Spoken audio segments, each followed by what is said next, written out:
Guys, something weird has been happening that's made me a bit uncomfortable. I mean, it just doesn't feel right after all these years of being let down and disappointed by the Sonic franchise, especially after Lost Worlds, to now feel excited for literally every single piece of information I can find. Like, don't get me wrong, I've mentioned in my videos before that Sonic is in a new golden age right now. I mean, maybe even a new diamond age or something more expensive. But what I really mean is that Sonic has a pretty big holiday season coming up that, once again, I just was not expecting. And all this was confirmed at Gamescom, where we got a shocking amount of Sonic info. Gamescom was a huge show and probably the best one so far. At the showcase, we got a ton of reveals, including some really cool Sonic news, which featured the last DLC for Sonic Frontiers titled The Last Horizon. Seriously, how cool is that name? And we also got more Sonic Superstars details, plus the official release date, which we will get into later in this video. But to start, the final horizon for Sonic Frontiers teased quite a lot. In addition to the Ascended Supersonic form we saw with blue eyes, we also got to look at the final boss. Now, this boss is just like the ones in the game, giant robot figures, but this one's much bigger, and it's kind of like a beetle. It also has a giant shell, multiple arms, and generally looks kind of creepy. The other big thing we saw in this trailer is that Sage is not only alive, but she's along with the team and Eggman. When Frontiers ended, we saw that Eggman had tried to save Sage in a cutscene, and it looks like he was able to. Now, it's important to note that her eyes are still red here, so there's a chance she's still technically a villain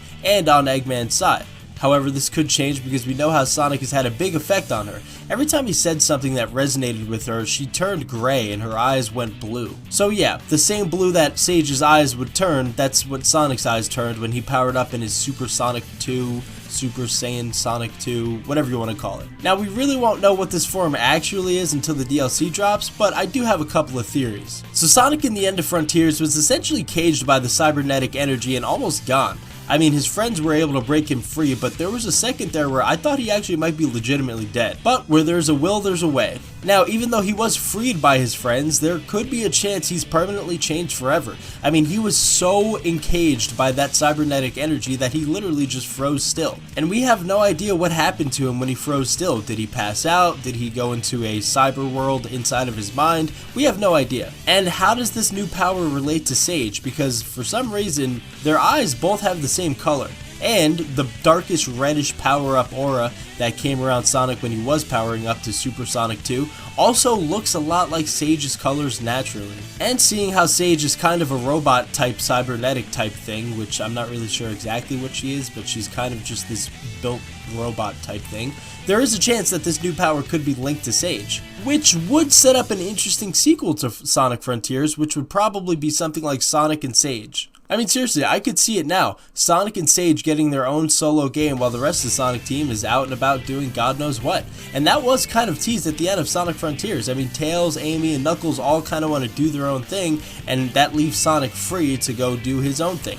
And maybe in this next game, him and Sage kind of discover the power that he acquired in Frontiers. The other theory is pretty simple. Sonic just powers up even more. I mean, it's kind of boring to think about it like that, but somebody pointed out that when Sonic collects all the rings in Sonic Frontiers, he gets this electricity around him and his eyes turn blue. So there is a chance that this could just be all of the rings, I guess, but that would kind of be not as cool as my theory. But that's basically everything we know about Sonic Frontiers The Last Horizon. They had a pretty short trailer and kept it intentionally short because they probably don't want to spoil even the littlest bit of information, because this is the last DLC we're going to be getting for the 3D Sonic game until we finally get the new 3D Sonic game, which should be coming anytime after the DLC launches. So in addition to the news for the DLC for Frontiers, we also got some huge news on Sonic Superstars. The first release date, which we kind of already knew was October 17th, is now confirmed for October 17th.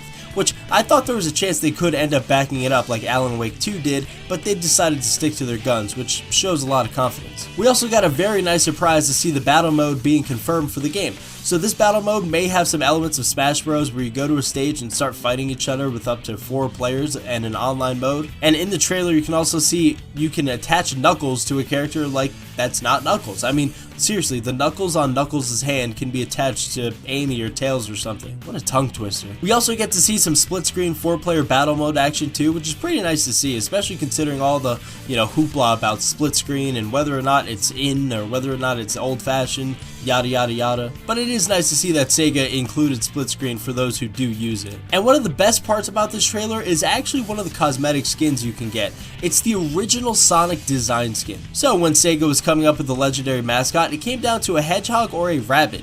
And needless to say, the hedgehog won, but they did include a rabbit and what would have been Sonic's design originally if they had gone with the rabbit in this game. Now, as you can see here, it's pretty much just a rabbit. I mean, he kind of looks like Sonic a little bit.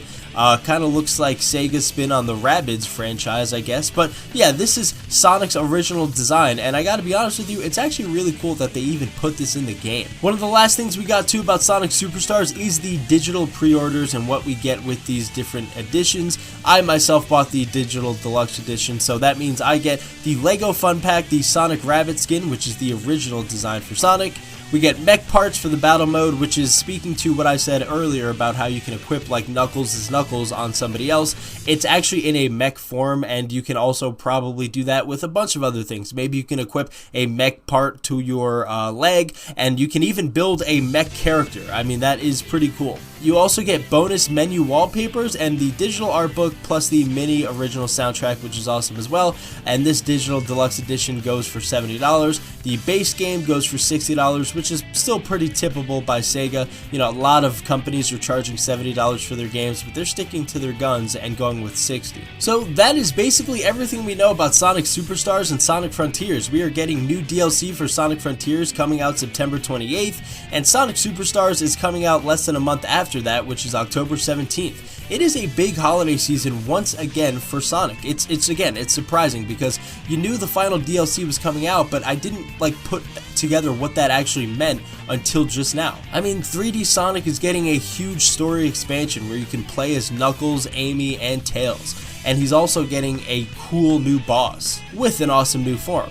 And Sonic Superstars is a brand new 2D game that is built from the ground up from scratch with really cool features, an online battle mode, and much more. I mean, this is all coming out in the holiday season. That is pretty impressive for Sega to be able to put that together. And the last little bit of news that I want to share is not Sonic video game related, but it is Sonic Symphony related. So I think I said this in a video before, but I was planning on going to the Boston showcase for the Sonic Symphony that's coming out on October 21st, I believe it is. But I ended up canceling that because they actually teased that there is a New York date coming. This is from Twitter, of course, but somebody graciously, and commend their soul for asking, because my god, I really want to go to a New York Sonic Symphony, but somebody on Twitter asked if there was going to be a New York date added to the show. And all Sonic could say at this point was stay tuned. And this is the official Twitter for Sonic. So yeah, once I saw that tweet, I basically canceled and said, yeah, I'm gonna wait because I live much, much closer to New York. And like I said, if I do end up going to this New York showcase, which if it happens, I will be going, I'm definitely going to be making content on it because that is a really cool thing, kind of like a dream come true to go to a symphony, dress up maybe, even get a nice suit or tuxedo and sit there and listen to some of the greatest hits of the Sonic franchise throughout the years. But that's all we got. Sonic Superstars is coming out October 17th, and the new DLC, The Last Horizon for Sonic Frontiers, is coming out September 28th. What do you guys think about this? Are you excited for Sonic's big holiday season? Let me know in the comment section down below. And tell me, honestly, what are your thoughts about Sonic's original design? Did you think they should have went with the bunny or the hedgehog? Obviously, I'm still going to pick the hedgehog, but I am curious to see how many people are going to do mock art of Sonic as a bunny. And to be honest with you, maybe Sega can start doing that, right? An alternate universe where Sonic is instead a rabbit, instead of a hedgehog. So let me know in the comment section down below what you think. Thank you for checking out this video. Hope to see you guys in the next one. Until next time, peace.